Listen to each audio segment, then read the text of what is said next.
Because of Nikki getting interrupted and I was getting repeated stuff, it was a bit hard to figure out where she stopped. We're actually over 60 properties now, so we'll have to update this. 4,480 acres protected, and that's pretty cool to have that. And we have some really beautiful properties that we're happy to be stewards of and looking after them. Nikki, you'll have to forward the presentation. All right, so this is a map. This isn't all of our properties, but it just shows you how sprawled out we are. So when we go out to look after our properties, it's sometimes quite a drive. You'll notice a few are up in Simcoe. So the area north of the moraine wasn't protected. There was no land trust covering it. So we do work outside of the moraine, so just slightly off the moraine, so that those areas can have protection too. So we have 3 properties up in Simcoe, and there's close to 300 acres we've saved there too. So that's great. Nikki, do you want to forward one? I don't have control over it. There we go. So how we protect is through the Ecological Gifts Program or through donations or purchases. The Eco Gift Program is an incredible tax benefit for landowners. I think it's one of the best you can get. It's you can use it against your income taxes over a 10-year period, against capital gains, all kinds of wonderful things. And then you can still own your land, you can still sell your land, but that protection stays with the land. It stays on the deed. So you know that if you have a forest or a wetland or a lake that you love, it stays protected forever. And that's a federal level of protection. So that's a pretty strong way to protect it. So that's pretty cool. And if you have any questions about that, please reach out. So beyond protecting land, we do like what we're doing today, which is the outreach and education programs. This is the things I love because people tend to enjoy, and I get to go out with people in nature and teach them about it and watch them engaging with it. So we have obviously our webinars, and we are doing some very, very safe in-person events. They're all full.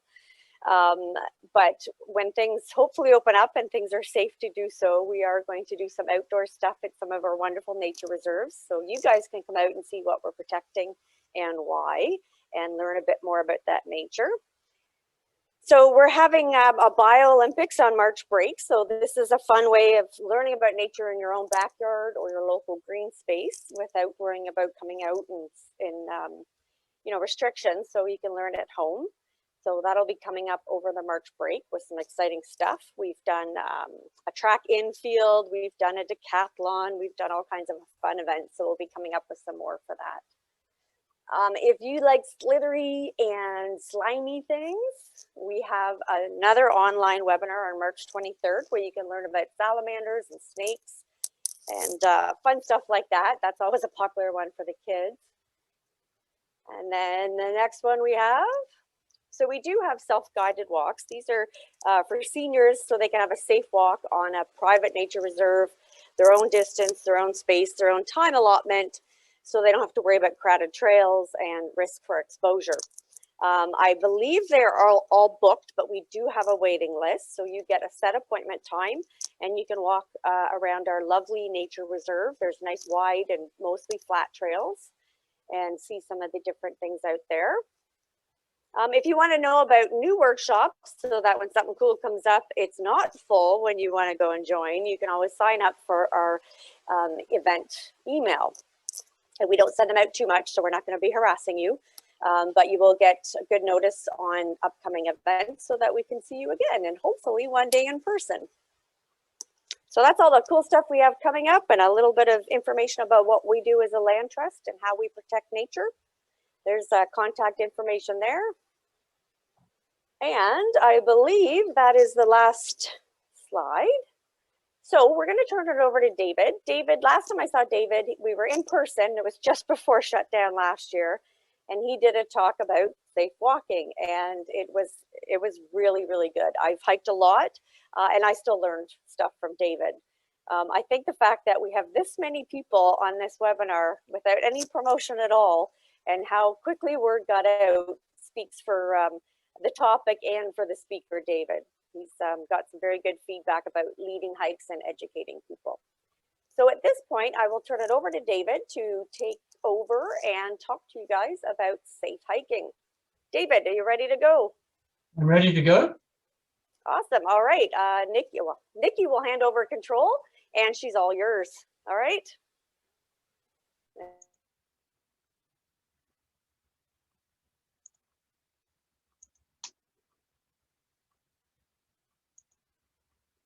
Okay, I think we've got it.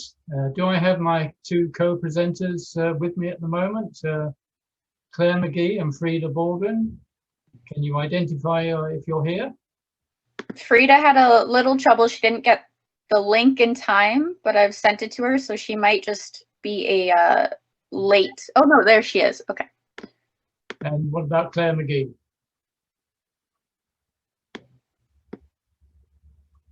Is Claire McGee there?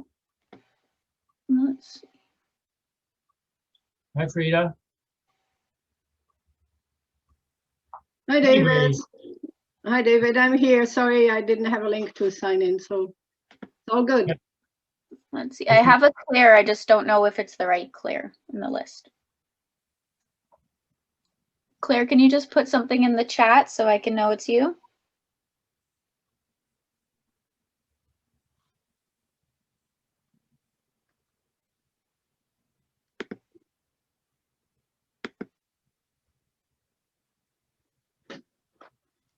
so just while we're waiting for Claire to get connected, a little bit of housekeeping.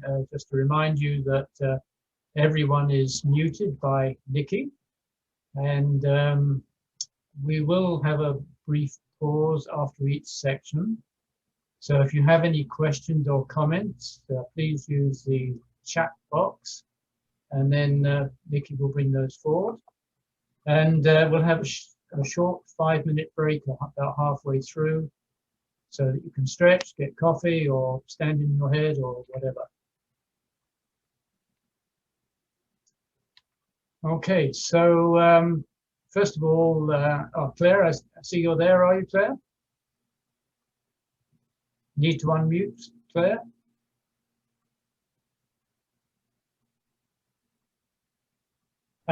So just to go through the sort of qualifications, Nikki asked me if I could give a talk on say, hiking.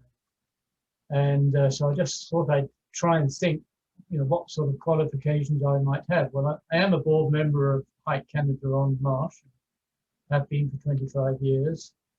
I'm the past president of Hike Ontario and the past president of the Ganaraska Hiking Trail and the past president of the Ganaraska Wilderness Club. But, that just doesn't cut it. That's all sort of admin positions and the past. So I kind of think I'm past it on that. And I thought, well, I have been hiking for 70 years I started at age 10, I'm going to be 80 this year. And I thought, well, that might qualify me until I thought, well, you know what, I read somewhere that your brain develops up to age 25. And from there on in, your brain cells are dying off at incredible rates. So I don't think that cuts it.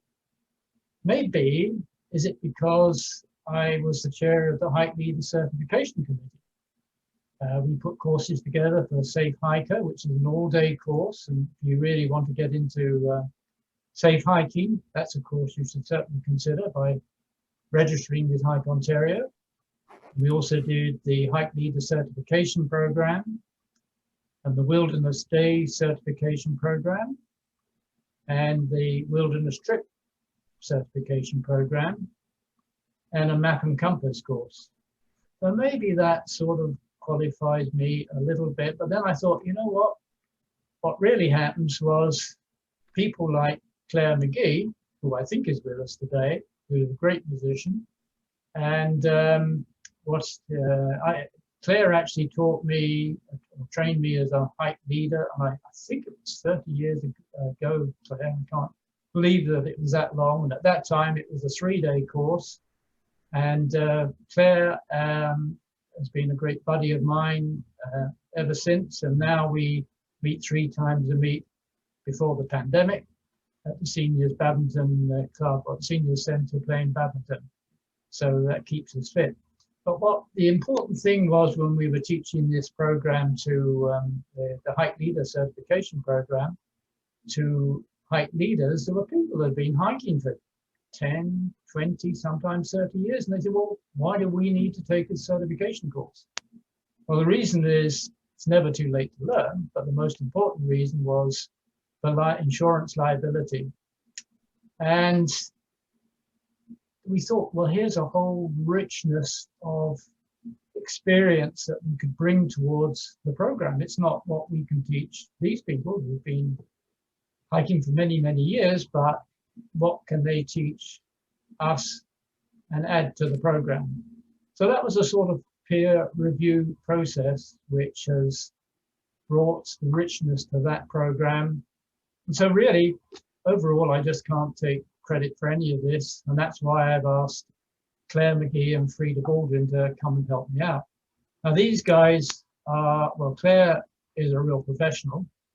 He taught the outdoor education program at Seneca College for many years. So he's a real pro at this, as well as being a great guy, a great comedian, and a great musician. Also want to do a shout out for Frieda Baldwin. Now, she's one of the pillars of the hiking community. She is the president of the GAIA Trail, which is a 500-kilometer trail. Imagine the responsibility of making sure that that trail is open, maintained. There are 9 or 10 clubs that maintain it, and each of those clubs have got their own president and executive, and they take a section of trail where they maintain it.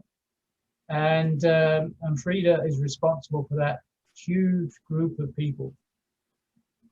In addition to that, Frieda was the person who almost single-handedly, and she'll deny it, but I know it's true, that saved the old rail lines which were being disused. They were being sold off, or there was a danger of them being sold off to local landowners. Frieda made sure that they were used for trail use in the rails trail movement. And so we have Frieda to thank, certainly in Simcoe County, but she has also shared her experience around other parts of Canada and even in the United States. So she is one of the towers of hiking. So Frieda, thank you for being with me today to help me out of this. I really dropped these guys in right at the last minute because I didn't even know what a webinar was a week ago. I thought it was just a few people chatting on Zoom. We could all have a nice little cozy chat together, maybe 15 or 20 people. And then, well, at the time, Nikki told me there were 75 people, and I think it might be even more than that now. So I was talking to my son, who does have experience of doing webinars, and he said, well, have you practiced it? Well, I said, you know, I put the slides together. I spent about 4 weeks putting these slides together. And he said, but have you actually gone through it? Well, no, I hadn't. So he said, well, you should practice it. You should actually go through it as if you're making a presentation. So I did, and it was terrible. I thought, nobody's going to be interested in this. So at that point, I practiced it again and maybe got a little bit better. And then I practiced it the third time. I thought, I need some help here. So I called on my good friends, Frieda and Claire, who incidentally, although I have known many, many years, neither of them have ever met each other. Hi, Frieda. Hi, Claire. Heard of Claire, you. Claire, do you have a video at all? I'll find it. So at least we can see you. No, we still can't see you, Claire. There he is. So Claire, meet Frieda, Frieda, meet Claire. And thank you. I dropped you in right at the last minute, and I really appreciate your help and support. So those of you who are not familiar with the chat box, that's on at the bottom here, bottom of your screen. You click on that, and then you can type your message in here, and Nikki will every so often say that she's got a few questions. Just so as to keep you busy with your powers of observation, in the slides, I have embedded a tiny, tiny little image of a frog and a butterfly and a rabbit and a mouse. So they won't be very big, but see if you can spot those, and at the end of the presentation, I'll tell you where they are. So we're going to be talking a little bit about safety, sustainability. How can we keep you continue to hiking, and the enjoyment, and the best practices for that, and how to develop self-confidence and self-reliance. You know, if you're hiking in a forest for the first time, this can be a bit intimidating if you're not used to it, or along a trail. So we hope that we can, over the period of this webinar, we can teach a few things. Some people ask me what's the difference between walking and hiking. Well, walking is typically a casual activity done more in an urban environment, and hiking is better defined by taking to the trails and being out to immerse yourself more deeply in nature. There is also some elevation change that comes with hiking. So different types of reasons that people might go on a hike. Well, fitness is one. People want to improve their fitness levels, especially during a pandemic. Social is definitely an important one. Chatting with friends while you're out in a forest. Support is an important one. If you recently had an operation or you're feeling a bit fragile, it's nice to have that support while you're out on a hike. Exploring new areas is really exciting. And it's amazing how many areas there are available to hiking. And because you're starting to get interested in hiking, you can find some really fascinating areas. Nature appreciation, and we'll be talking a bit more about that. And special interest. So special interest hikes could be bird watching, or looking for mushrooms or fungi or wildflowers. So there are all sorts of special interest hikes. But the best thing of all is to spend amongst trees. It's never wasted time. It's always rejuvenating. So different types of hikes you can go by yourself once you've got a little experience. You can go with your family. And interestingly, the Bruce Trail did a survey a while back and found that more families used the Bruce Trail than members. And that's because the trail was there. It had been put there, it had been put in place, and people availed themselves of it. And I'm sure that's true for the other trails around in our area, that people that are not necessarily members of the club, of the supporting club, but they use the trail. Or you can just go out with a group of friends, or you can go on the bottom right picture, a guided hike. Most of in fact, I think just about all of the trail clubs have hikes you can join pre-pandemic. Since we now have a restriction on the number of people that can meet, but we're going to get through this. So a guided hike is a great way to find out what gear to wear, places to go, and the whole social activity of that. Just a couple of things about different types of hike. A loop hike is where you start in one place and go around in a circle and come back to where you started from. Linear hike is where you walk down the trail in one direction and then turn around and come back. I'm just going to see if I can shrink this down a bit. Or if you've got a couple of cars at least, you can drive both of your cars to where you want to finish. And then you get in the red car and drive back to the start, part A. And then you hike along the trail until you get to the finish at part B, jump in the black car and drive back to part A. And that's called a car shuttle. And a little bit about end-to-end hikes. These are where people want to do from one end to the other of a section. So, for example, the Iroquois section around Hamilton of the Bruce Trail. is a whole end-to-end section. And once you've done that, you might do that in 2 or 3 or 4 or 6 days, whatever you feel comfortable with. And then you can send away for a badge and then put it on your backpack. And if you manage to do the entire 900-kilometer length of the Bruce Trail, then you get an end-to-end badge for the entire trail. The types of hikes, they vary in difficulty by terrain, by speed. Some people like to go hike very quickly, others more slowly. By the duration of the hike, some people will feel half an hour in the forest is good enough. Somebody else, 2 to 3 hours, some an all-day hike.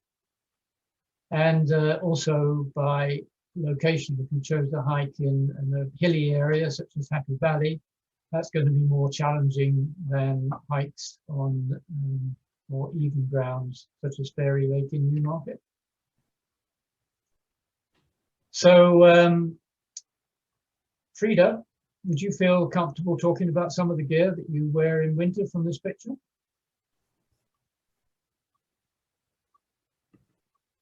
Sure, David, but what we're seeing in the picture, I think, is the ideal clothing that anyone could wear when you go hiking.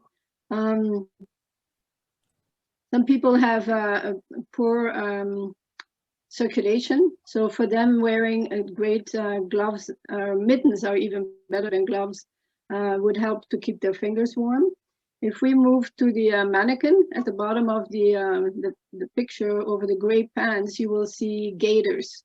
And gaiters are the pieces of clothing that skiers will wear, and it keeps the snow or the mud off your boots and in your boots.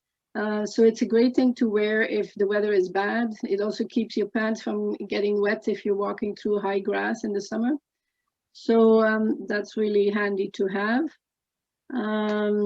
They say that most of your warmth from your body will escape through your head, so wearing a warm toque is something that a lot of people will need. Personally, I prefer for most weather a headband rather than a toque. Moving over to the right, we see snowshoes and I think cleats.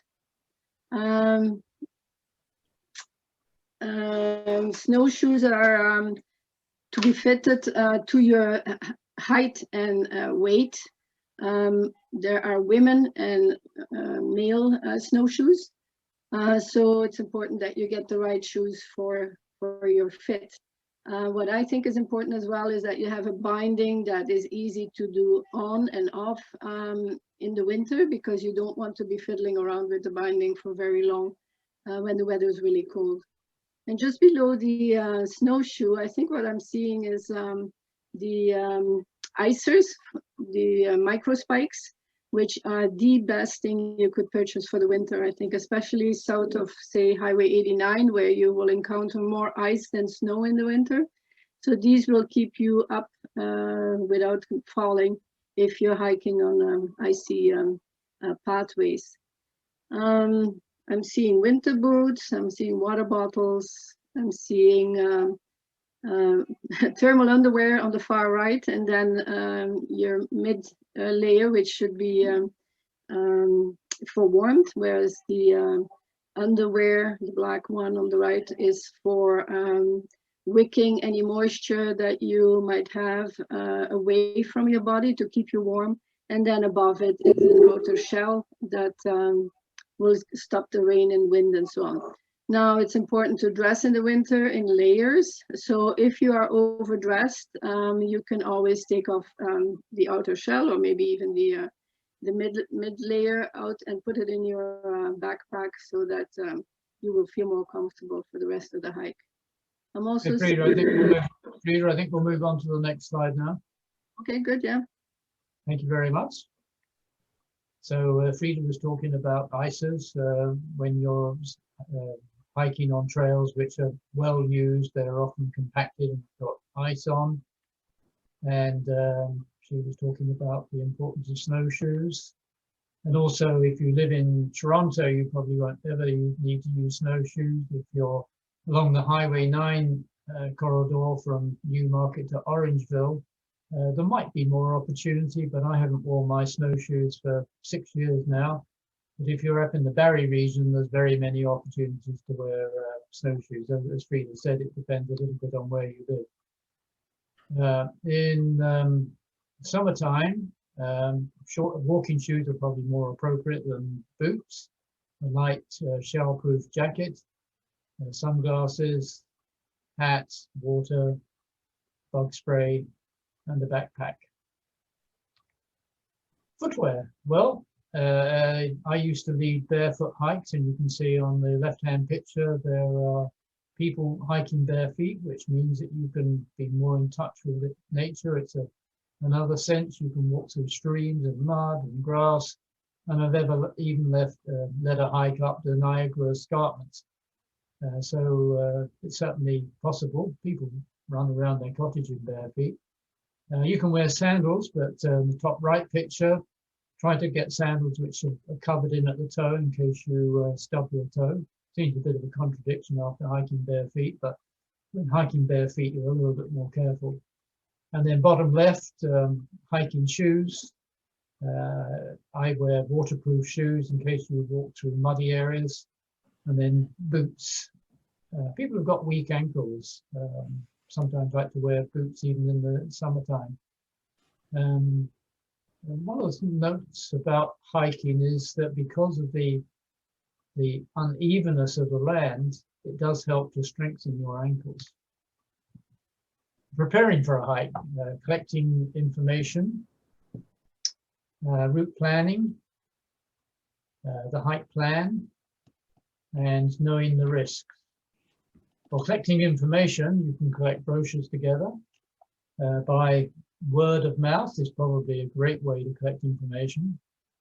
And on the internet, there are all sorts of websites which provide information, such as the Oak Ridges Trail website, but also Bruce Trail and Ganaraska Trail and Hike Ontario. The York County Forest has a lot of information, and they provide trail maps as well. Just note that if you just put in York County Trails, that's in Pennsylvania. So don't spend half an hour planning your hike and then find it was in the wrong area. Finding a place to hike, well, I would suggest just go local when you first start out, preferably with a friend, or by joining a group hike where you don't have to worry about where you're going. You've got a hike leader that shows you the way. Claire, do you have any experience with these different locations in York region since you live there? I've been to a number of those York regions. Yes, David. And there's good information on the internet if you bore down in terms of finding York region forest trail maps and the outline where to park the car and what the trails are like, actually. Is that enough for you? That's great. So then, having got a map, you want to plan your route on the map. So to plan, for route planning, you want to select a location and then map it out. Make sure you check the scale for distance. Look for a parking location. You might just find a nice area to hike, but you want to have a place where you can park your car. Check if there's an entry fee. Provincial parks and conservation areas charge for parking. Look at contour lines for hills. We'll be talking a little bit about that later. Notice the map is north up. That means that north is at the top of the map. And identify on the map rivers and buildings and lakes or ponds that might be areas of interest that you might want to go to. And as part of your hike plan, you should recognize your time commitments. You may think that you want to go for 3 hours, but the people that you're going with might only have an hour and a half in mind. And if you're going after work, maybe in the fall, it can often get dark fairly quickly. So make sure you take a flashlight. Nikki, do we have any questions that people have want to ask at the moment?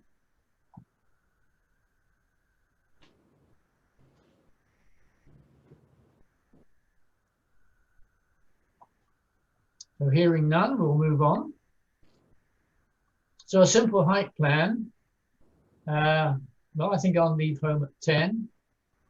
I'll drive to the Eldred King Woodlands.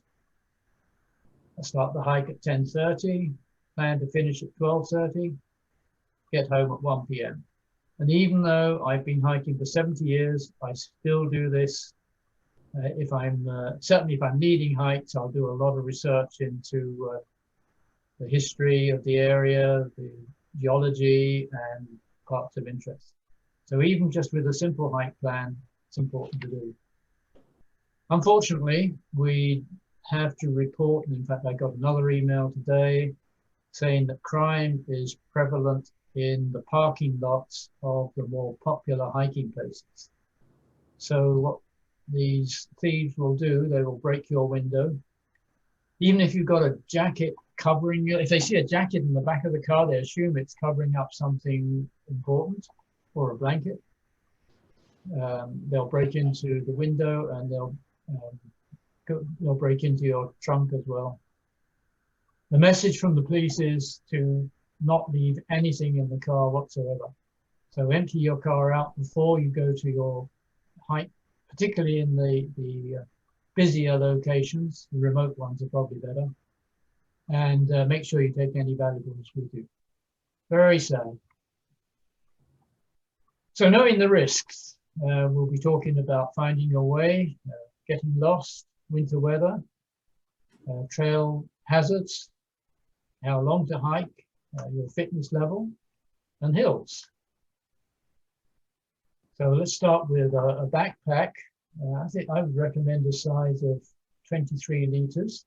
Make sure it's got a chest strap to stop the shoulder straps from slipping off your shoulders. And make sure it's a padded shoulder strap, because if you're hiking for several hours, you'll certainly need that. I much prefer a backpack with one big, large pocket and then a small pocket on the outside. And then if I'm taking my jacket off, there's plenty of room to stuff it in. But also a side pocket for a bottle and a waterproof. Frieda, do you have any comments on the backpack? Yeah, I find this year more than ever, I've been wearing my waterproof cover over my backpack a lot. I never used it so much before, but now with snow on the trees, you're likely to get some snow on your backpack and in the pocket. So the waterproof cover is really handy. As well, my backpack has like an air what's it called? It's an air pocket on the back of your back, so that you don't sweat so much because of the weight on your back. But also, once I put a heavy backpack on my shoulders, I barely feel the weight. You know, it's amazing how much weight you can carry without really being hindered by it. So. Okay, thank you, Frieda. Yeah. Sort of things you have pop in your backpack: a spare pair of socks, a hat, gloves, a flashlight, a small first aid kit, some food and snacks, maybe bug spray. The pace of your hike depends on how far you're going round. So a slow pace is about 2.5 kilometers an hour. Medium pace is about 4 kilometers an hour. So this is a good guideline. So you cover 1 kilometer in every 15 minutes. So if you're 6 kilometers from your car, you know that's an hour and a half. A brisk pace would be about 5 kilometers an hour. A fast pace would be 6 kilometers an hour. And I do know some people who do 7 kilometers an hour, but that's almost a run. In wet weather, rain gear should be breathable. So Gore-Tex is a good material to help it become breathable. Notice the guy with the pants here is over to, in the bottom left picture, open them up so that they help to breathe. You would need waterproof boots. And as Frieda was saying earlier, gaiters with a strap underneath the boot. My gaiters have a Velcro strip down the front, which makes them easy to put on. Lightning is the one thing, electrical storms, we do not want to be outside hiking in. Don't mind snow, don't mind pouring rain, don't mind winds, but I don't hike in when there's an electrical storm. But you can see in the picture top right how if someone was sheltering underneath a tree, it hits the tree and then it runs along the ground. And the bottom right is on a golf course where it's hit the marker in the center of the green, and then it's spread out beyond. And then bottom left is someone who's got burnt by a lightning strike. Now, if you have a direct strike, I'm afraid you're toast. But more likely, people that get hit by lightning, they're standing away from where the strike hit the ground, and then it runs along the ground, and that's where they receive a burn. So this is a risk management backcountry risk management list. So the worst possible place to be is at the top of the mountain. So where you see a 0, that's the most dangerous place. Further down, the ones are less dangerous. In a big, wide open area, such as a golf course or a flat soccer field, are very dangerous. Strangely enough, if you're in the middle of a forest, I've been in a storm in the middle of a forest and felt quite safe. Just don't go be close to the big, tall trees. Try to steer clear of that. On water is also extremely dangerous. This is the hydration system. You can have a bottle, a hydration pack that fits in the back of your backpack, or you can get a tube which screws onto the top of the bottle. And sun protection. I wear bifocal sunglasses so that I can see my map or read my phone. Sunscreen if you have exposed skin, and don't forget the back of your neck, that's where a lot of people get burnt, unless you have a sun hat which has a cover down the back. In cold weather, you have to think of hypothermia. I get cold hands, so I use these hot shots. So you buy them in a box, and then you take one pack with you, you tear it open, and these little things you can keep in your hands, and they will keep warm for 5 or 6 hours. And if they start cooling off, you just wiggle them around, and they enable you to keep going again. Double hiking socks to keep your feet warm. This also prevents, I often wear double hiking socks in the summertime to prevent chafing. Wind chill is a big thing because of in an open area, you can certainly cool off rapidly, but if you get into a forest, it's amazing. Wind chill is almost non-existent. It's amazing what protection you get. And then Frieda talked earlier about the base layer, the middle layer, and the outer layer. David? Yeah. Yes. David, can I tell a story about cold hands? Sure. Make it quick because we're nearly at the halfway point. Okay, so actually you might have been on this hike, and I know you always had cold hands. I had warm hands, so it's something that I paid attention to. But on one hike, we had a group of hikers all leaving from the same spot where we had parked our cars. And after about, I don't know, 3-4 kilometers or something, we had to jump a creek. So as a hike leader, I went over first and then turned around to help people jump over the creek. And it was in the summer or the fall, so nobody was wearing gloves. So I was stretching out my hand to help people jump the creek. And it was amazing how some people had absolutely cold hands and others had warm hands. And we had all walked the same distance from the same place at the same speed, but the metabolism of the people was different. And therefore some had cold hands and some had warm hands. I thought that was always amazing. Yeah. Okay, we'll move on. Peeing in the bush. So if you're just going locally, it's not really an issue, but if you've driven for an hour, maybe picked up a cup of coffee on the way, or if you've met a group of friends who've driven for an hour, you need to consider that they may want to pee. So the trick is, if you're in a group, is to look for a hill. The ladies drop off at the lower part of the hill, the men go over the hill and down the other side. And then the ladies, because the men don't take so long, the ladies can catch them up. Or the same, if there's no hills, you can find a bend and the ladies drop off one side of the bend and then the men at the round the corner. There is a tradition, not on guided hikes, but if you're hiking with a group of friends and you need to pee in the bush, you go leave your backpack on the trail. And then if you do happen to get lost or fall or trip and don't get back, people know where you've gone into the bush. Now, before our break, we've got a quick quiz. There's 5 questions, and you can make a note of the number of kilometers you think is correct. How long is the Appalachian Trail? 3,525, 2916, 1684, 1378. We'll jot that down and we'll be given the answers later. The Rideau Trail runs from Goderich to Clinton, from Renfrew to Perth, from Kingston to Ottawa, or Brockville to Nearfield. Trail running through London, Ontario, is the Hyde Park Trail, the Thames Valley Trail, the Stratford Trail, or the Riverbank Trail. Right which one you think it is.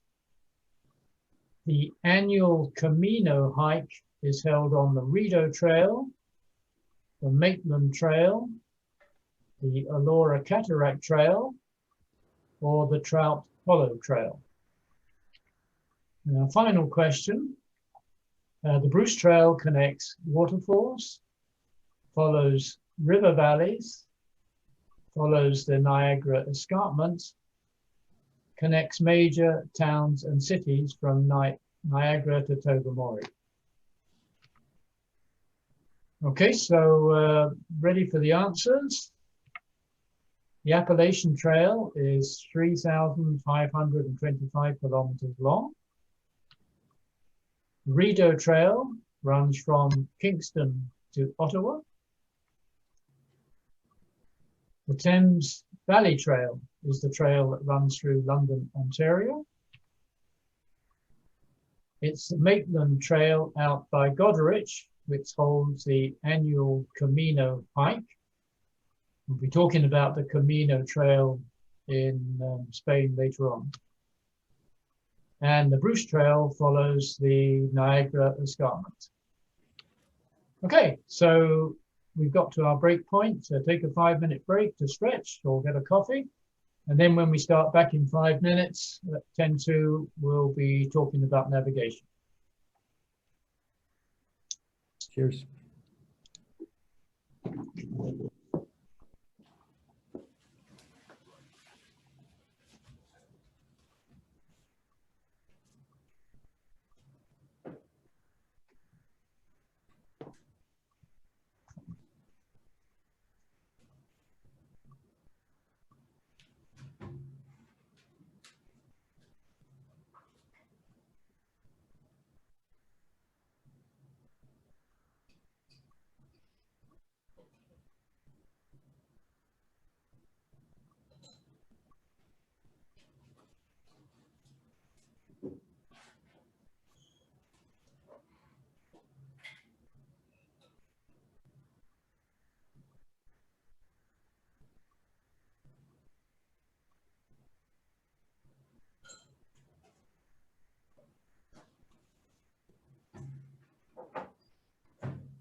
Okay, so I think we've had about a 5-minute break.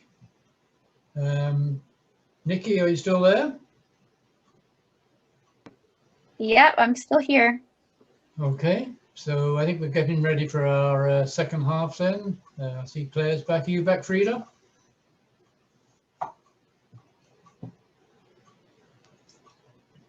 So we'll carry on then. Simple navigation. How not to get lost. So have a good look around at the start and note the direction that you're heading off in. That's a good, makes a really good, it's a very important point so that you recognize when you've got back to your start point. Useful tip is when the sun is out, check where the sun is, because that is usually roughly in the southern part of the sky.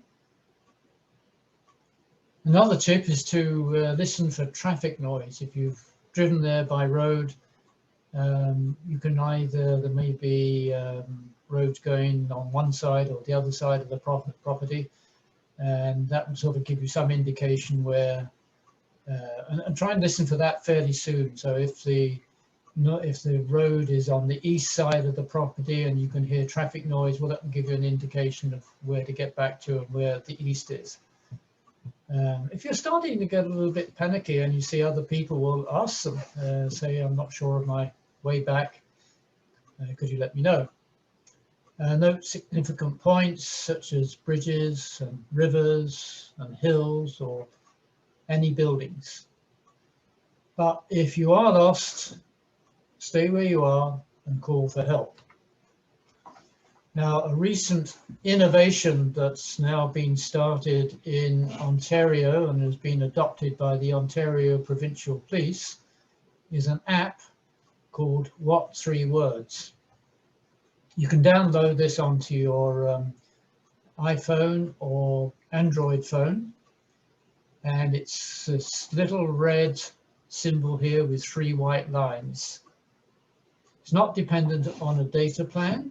It works independently of a data plan. However, it does need cell phone coverage to call for help. And what you do when you're lost, you press on that, those 3 bars on the red background, and that will indicate exactly where you are, and it gives you 3 unique words. So on the picture on the right, the words are quietly, deploying, and concerts. Not a bad idea also to take a screenshot of that when you're lost so that you have it. Having got the 3 words, you then phone 911 and explain that it's getting dark and you're completely lost and don't know, or you have an injured person who's twisted their ankle, or you've come across somebody who's injured, and this is exactly where you are. And the OPP emergency services know how to deal with this. If you phone 911, they will probably, if you say you're in the middle of a forest, they will probably say, do you have My 3 Words app? And if not, and you have a data plan, they will ask you to download it. It makes it so much easier for them to find exactly where you are. This is a fairly recent thing that's just been adopted. On more advanced navigation, we would be using a map and compass. And here we have a map with contour lines. So just a little explanation. You can guess if you like, but what would A be? Would it be a gentle slope, a moderate slope, a steep slope, a ridge, a valley, a summit, or a saddle? The saddle being like a saddle on a horse. And the answer to that is A is a saddle. B, where the line points to, the answer is a moderate slope because the contour lines are not tight together, just moderately spaced out. C is a summit, because everything else around it has got steep lines, and it indicates that's 900 feet. So that's the summit. D is a valley. And of course, rivers run along valleys. E is a gentle slope, because the contour lines are spread wide apart. F is a steep slope, because the contour lines are close together. So the question for you, what would the question mark be? Is that high? Is this point high or low? And it's a high ridge, because there's the steep lines going up the side, and it's a long, so it's a high ridge.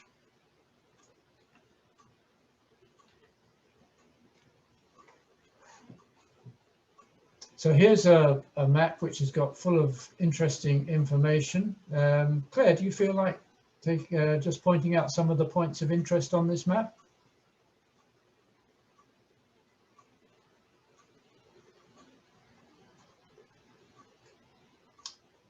Have you unmuted, Claire? I just unmuted now. Okay. I immediately see the water that's on a number of spots along the trail. And each of those designated lakes, or even a pond, is a good landmark, a good reference of where you are on the trail. Back to your little session on contour lines. This whole trail appears to be reasonable in terms of contours, with no extreme highs or extreme lows. And it looks interesting because there's some old homesteads, there's some history there. Lots to see. Should we go? Back to you, David. Okay, in the middle here, there's some marshes. You can see the sort of indication of the marshes, which would seem appropriate because there's a stream running between these two lakes. Yeah. And on the lake up here, you can see some campsites are indicated. And the trail is marked here by a red line. And then this line links the other two trails. And down at the bottom, there's a scale, which gives you some indication of what sort of distance. So 1,000 meters would be 1 kilometer. So 1 kilometer would probably be from here up to about that point, I would think. There are phone apps that you can use to track your navigation directly from your phone. The names of some of these, one of them is called All Trails, another one is GAIA, another one is Map My Hike, and another one is Visorando. But there are many others. People get favorites. My particular favorite is GAIA. I like it because it works without a data plan. I don't have a data plan on my phone. It tracks exactly where I am, how long, how far I've gone, and gives me, I can also take pictures from it while I'm going along. But Frieda, what sort of app do you use on your phone? Yeah, I use All Trails a lot, but I do realize that my battery often dies in the cold weather. You have to be able to protect it really well for cold weather, so keep it close to your body. Also, the Ganaraska hiking trail now has an app on which the entire 500-kilometer trail is mapped. It's called On The Go, O-N-D-A-G-O, but it's pronounced On The Go. It's a French Quebec company, but they've done great work for some of the trails here in Ontario. They've also mapped the Grand Valley Trail and the Avon Trail. I know they work on the Credit Valley Trail, so they're getting a lot of foothold and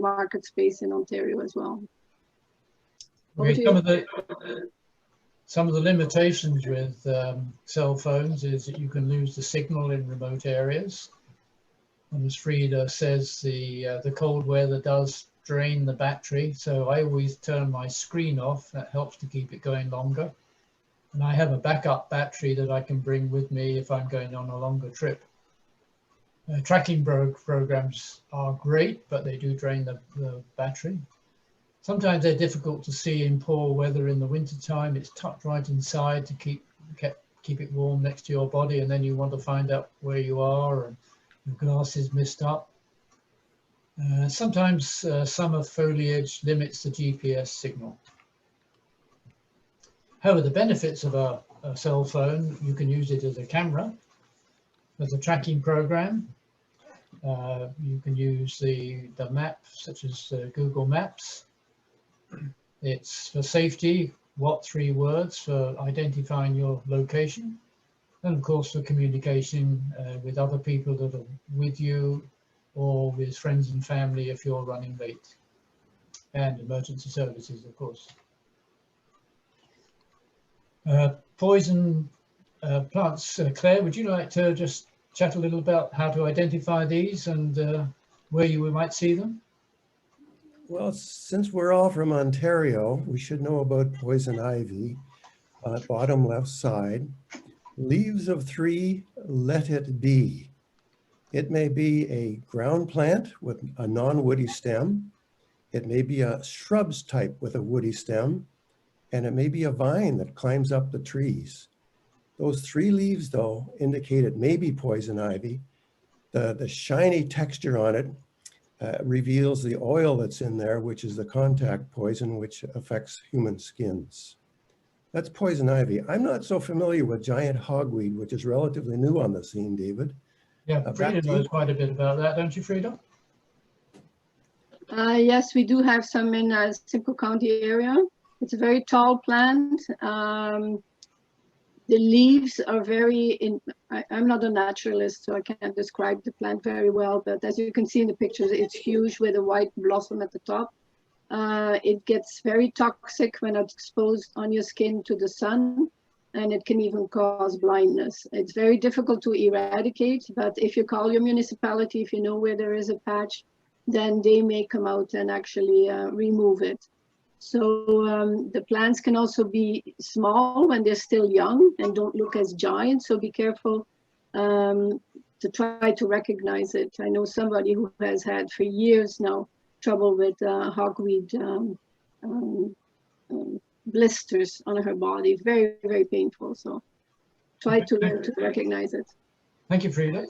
So just one other thing, if you happen to walk through poison ivy with your boots, when you get back, I have a couple of plastic bags, so I'll put the plastic bags over my boots and then undo the boots within the plastic bag, and then wash my hands and wash my boots when I get back home. The other thing, if you're going hiking with a dog and the dog runs into the poison ivy, it doesn't affect the dog, but if you happen to pick the dog up to put it back in the car, you could have poison ivy, the oil from the plant, on your hands. So very important to wash that off and not touch other parts of your body. Also, David, the poison ivy is poisonous all year round, including the berries that you will see in the winter. So the leaves will have disappeared, but the white clusters of berries are also poisonous. Right. The hantavirus from deer mice, so why would we worry about that? Well, this is a pile of logs and you're walking along the trail and then you sit down and perhaps stop for a lunch break. You may put your hands on the pile of logs, and then that's one way you can pick up the hantavirus. And of course, we're all familiar with the coronavirus. We don't want to talk about that anymore. Ticks are an issue increasingly in our area. They used to be more confined to Lake Erie, but they have been creeping up. Here's different sizes of ticks. They typically like to go behind your ear or in your armpits or groin or back of neck. And so don't panic if you get a tick. Don't just pull it off, because you don't want to leave the sting in there. yes, you do need to contact a doctor, but I believe it's only 2% have Lyme disease, and that's the big thing that we're worried about, which can come out several weeks or months later. But if it's tested and it doesn't have Lyme disease, you do not need antibiotics, and we're very concerned about the increased use of antibiotics. First aid kit doesn't really need to be very elaborate. Most first aids are used if you've got a cut from brambles or maybe a hot spot on your foot, so a band-aid, really not much else. But if you're doing wilderness hiking and you're more than 2 kilometers from a road, then that's a much different kettle of fish. And for that, you really should take a first aid course. All certified hike leaders have first aid training.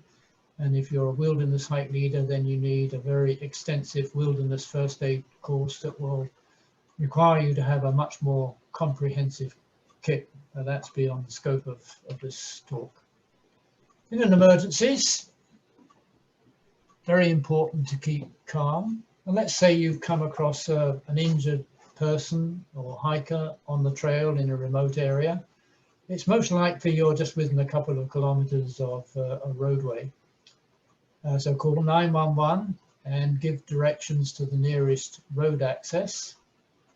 Give your location with the What 3 Words app. If there's more than one of you, send one person to the ambulance, to the road to meet the ambulance. Keep the injured person warm to prevent shock, and do not move, just reassure.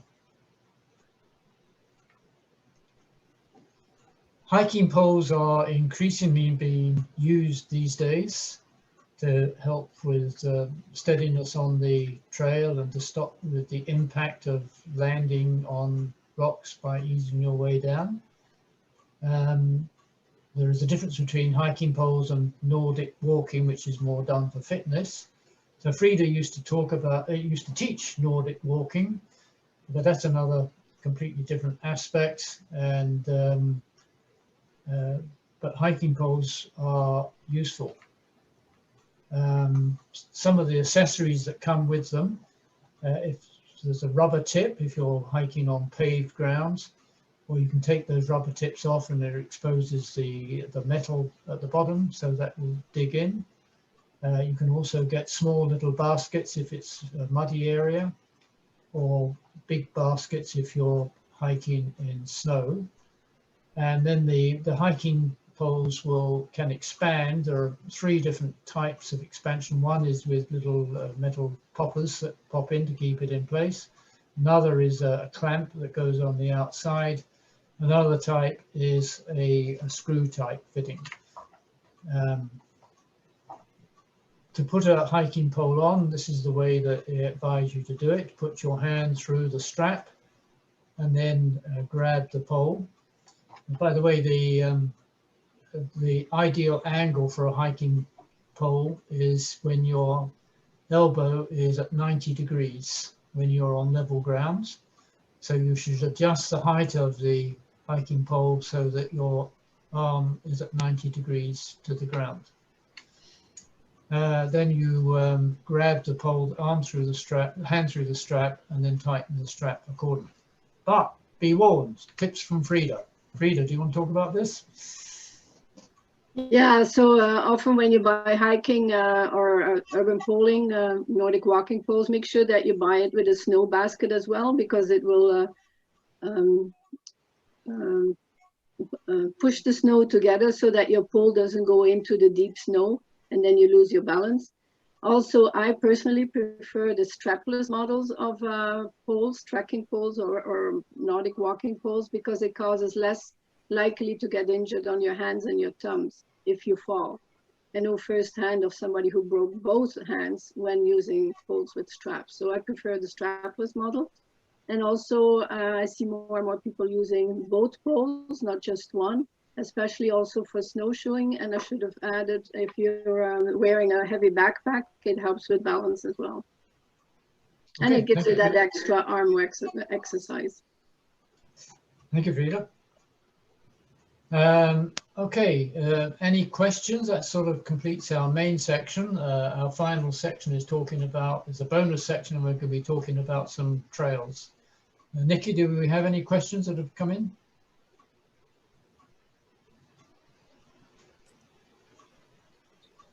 Yeah, we have a few. I'll step in, Nikki, in case your microphone's not working.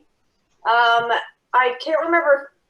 I know you responded in the chat, but there was a question, is it safe to go hiking on your own? My family and friends tell me it's not safe and not to go alone is one.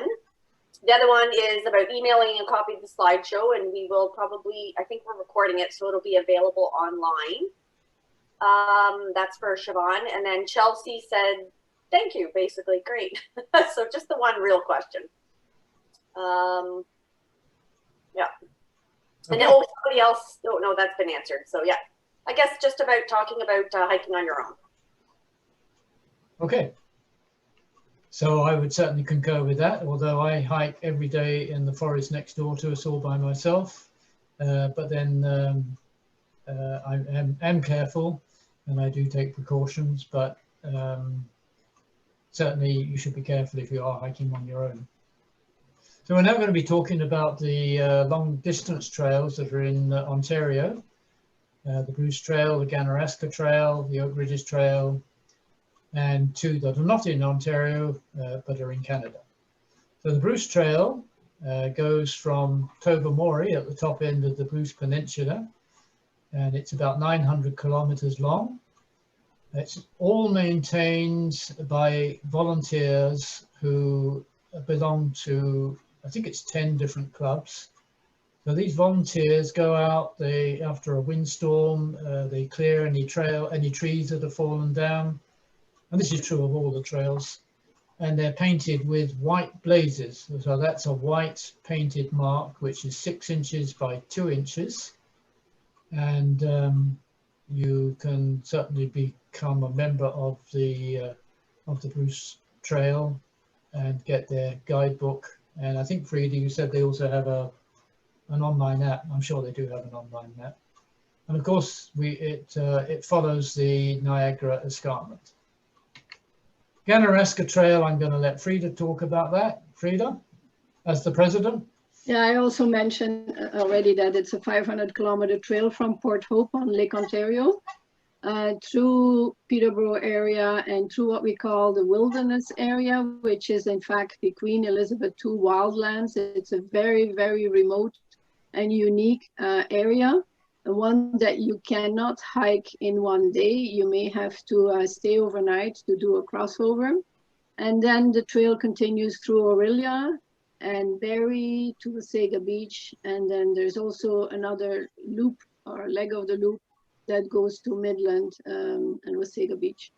So total 500 kilometers, 9 clubs that look after this trail. The membership is $25. You can sign up online, and we're always welcome to accept more members and take you out in groups once we're allowed to do group hikes again. So Frieda, are you able to sleep at night with all this big responsibility? I have a great team of executives on the Ganaraska Hiking Trail board, and then the board members as well. So it's helpful if everybody pitches in. Right now we're working on a mapping project, on a website refresh project, and a number of other things. So it's busy. Anyway, but it's all good. we appreciate what you do, because I know you do so many things as well as leading snowshoe hikes every day.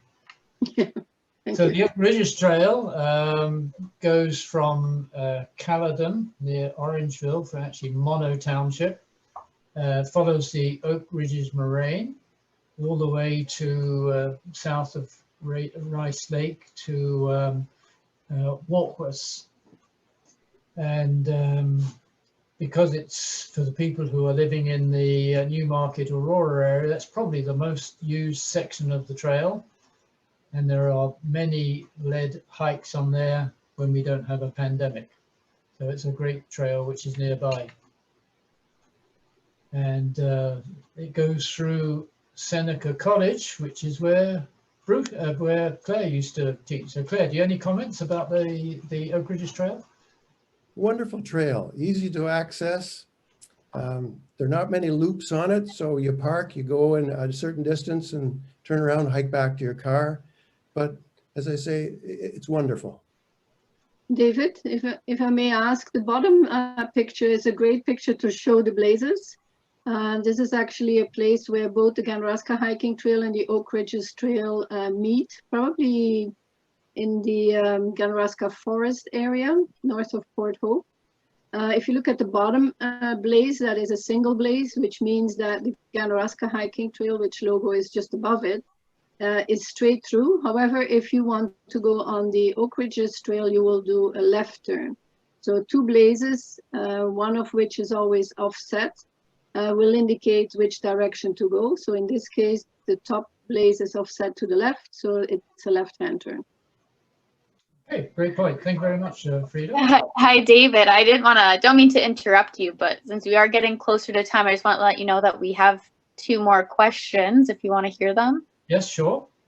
So one is, I've been looking for any online hiking courses, but most of them have been closed due to the pandemic.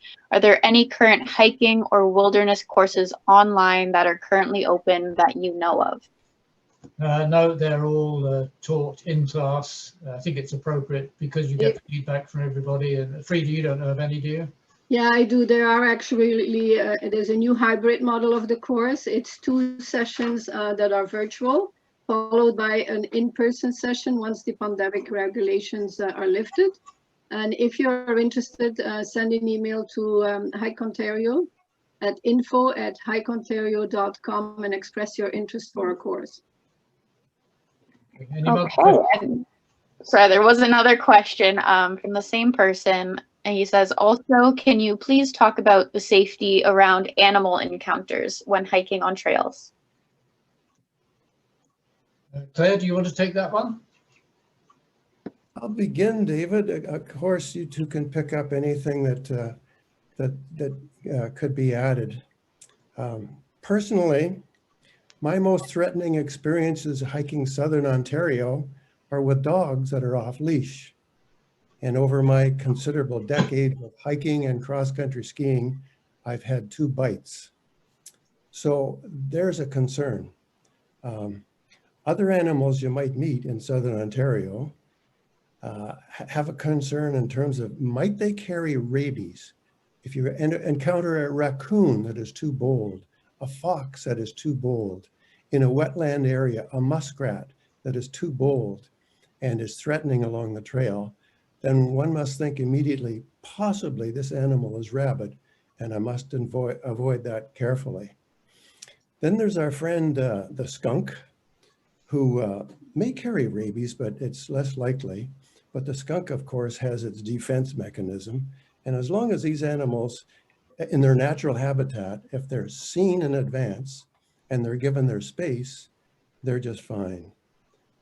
If any wild animal is cornered though and feels threatened, the animal may lash out. That's briefly for Southern Ontario. Other 2? Any more questions, Aileen? Oh, sorry, you can go ahead. Yeah, I was going to raise the issue of dog feces on the trail, which is a big issue this year. More and more people have bought dogs under the pandemic, and these dogs have to be walked so they can do their business. Unfortunately, they leave their business on the trail or right beside the trail, and it's easy for others to walk into it. Many also think that the snow will cover the feces and the feces will disappear. It does not. It will still be all there when the snow is gone. And it's becoming a very big issue this year. And I wished dog walkers would pick up after their dogs, put it in a little bag, put the little baggie in a can or in a bottle that they can carry it, so you don't have to put it in their pocket, and take it back home. It's becoming a big problem, especially in the on the urban trails or at parking lots on the Bruce Trail, Ganaraska Trail. You know, it's a big problem this year, I find. I think the one thing that people often fear about walking in wild areas is black bear. I have never, ever in my 70 years of hiking seen a black bear on a trail. Usually have, David. they don't want to interact with you. And if you're talking amongst yourselves, they'll keep well clear. So I don't think you need to worry about that. Any other questions? Frieda, can you just repeat that Hike Ontario? It was info@hikeontario.com or? Yeah, info@hikeontario.com. Okay, I'm going to put that in the chat for everybody. Thank you. Okay, we'll just quickly go on to the East Coast Trail, which is on the east coast of Newfoundland, which is 540 kilometers long, most famous for its bridge arch and for this geyser which comes up through the rocks. The West Coast Trail on Vancouver Island, which is 75 kilometers long. Some of it is on the beach. There is a inlet just here where you have to go across on a cable car. The trail was originally developed for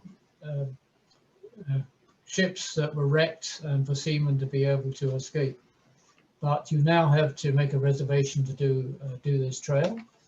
The National Hiking Trail, which builds a footpath across Canada, and the National Hiking Trail, which is different to the Trans-Canada Trail, is made up of locally built and maintained trails by local clubs. So the big difference is the Trans-Canada Trail is more multi-use. The National Hiking Trail is celebrating its 50th anniversary this year. International trails, the Camino, the Machu Picchu, and the Milford Track. So the Camino de Santiago de Compostela is roughly 1,000 kilometers. You can do shorter distances. Some of the trails come from Portugal, some come through from France, and they all end up at Santiago. And then the Machu Picchu Trail in the Andes, and there it's a 4-day hike. You take a bus to the start of the trail. You do a 1-day hike, and then 2 days, and then 3 days, and then 4 days, and then get the bus back again. And eventually you get to Machu Picchu. You can, of course, cheat and go there by bus, but it's a great achievement. That's 82 kilometers long. The Milford Track in New Zealand, which is at the southern end of New Zealand at Milford Sound. You get there by boat. And again, you book cabins on the way. It's a 4-day hike. This is typically the sort of place that you would stay in. So loving the outdoors is what all of this is about. Go outside, don't be intimidated. Forest bathing is just being able to absorb the nature around you. If you go on a hike, just stop and listen and smell, and you'll get a lot out of it. Our Powers of Observation quiz, here are the answers. We were looking for the frog, the butterfly, the rabbit, and the mouse. The first one was the footwear slide, and in the barefoot section is the butterfly. Knowing the risks was the other slide, and that was the frog. The pace and speed that we went along at, that was the rabbit. And the final one was the Ganaraska hiking trail, that was the mouse. So you're never too young to hit the trail or too old. I'm 80, nearly 80. And I'm still planning to keep going for many years yet. And people who love the outdoors also love cross-country skiing, cycling, canoeing, and kayaking. Getting outside and being active is the most important thing. So that's all, folks, and I think we're just in time. Yeah, that was pretty good time, David. Thank you.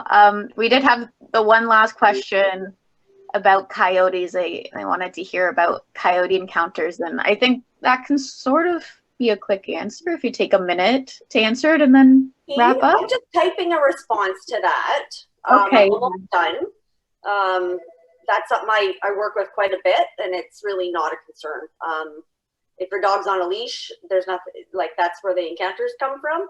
And urban parks where someone's feeding them, there's been a few issues, and again, it's very, very rare where they'll come up and they'll grab it either their pant leg or their hands because they're looking for the food that they're used to. So really off-leash dogs, as Claire mentioned, are much more of a problem. I've been hiking by myself for years. I rarely see a coyote, but I've been bitten, jumped on, almost bowled over by so many dogs in my time. So yeah, I wouldn't be too concerned about coyotes. Keep your dog on a leash. And I'm just typing a more detailed answer as well. Okay, thank you, Aileen. Well, thank you again, Claire, Frieda, and David. We're so lucky to have you, and I think everybody else enjoyed hearing from you. And everybody else, if you want to get in touch with us or with any of our speakers, just send me an email. I was the one that sent you out the links, so you can always just reply to those. And David, I don't know if you had any last words. Well, yes, although Frieda lives in Midland, she's actually down in the Caribbean at the moment, as we can see. Thank you very much, Frieda. Thank you, Claire. Way to go, David. Support. And thank you, everybody. And don't forget, we're not the complete experts. I'm sure people will be able to add to what we've talked about. This is just some of our viewpoints. And certainly, I'm very happy to hear of any suggestions you might have, because it's this peer review that we found that really collects all this information that we can share with other people. Thank you and goodbye. Thanks, everyone. Goodbye.